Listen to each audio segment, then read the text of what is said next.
প্রতিদিন সকালে উঠেই আমার ভাবতে ভাবতেই দিন শুরু হয় যে আমি কি বানাবো আজকে বেবিকে কি আপনার কি খাওয়াবো। আমার আমার মতোই দশা? তাহলে আপনার জন্য নিয়ে এসেছি একটা রেসিপি। টমেটো, অনিয়ন, কাঁচামরিচ, ধনিয়া পাতা দিয়ে আর এটার মধ্যে আমি 2টা ডিম নিয়ে নিব। এই ডিম দিয়ে আমি ভালো করে ফেটে নিব। আপনি স্বাদ অনুযায়ী লবণ বা গোলমরিচ অ্যাড করতে পারেন। আমার বেবি খাবে দেখে আমি অত কিছু অ্যাড করলাম না। এখন এটা আমি ট্রান্সফার করে নিয়েছি আলাদা একটা পাত্রে যাতে আমার রুটিটা ভেজানো যায়। আমি এই রুটিটা ভালো করে ভিজিয়ে নিচ্ছি এক পাশ, আর এক পাশ হচ্ছে আমি প্যানে দিয়েই ভাজতে পারবো। এখন হচ্ছে গিয়ে প্যানে দিয়ে দিচ্ছি।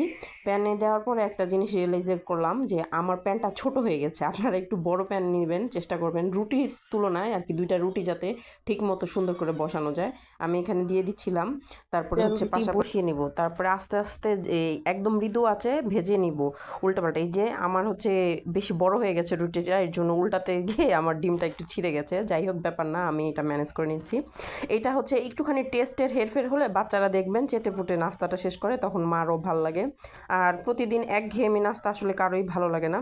খুবই ঝটপট আর খুবই অল্প টাইমে হয়ে যাবে, খুবই টেস্টি আর খুব হেলদি। আপনারা ট্রাই করতে পারেন। ধন্যবাদ ভিডিওটি দেখার জন্য।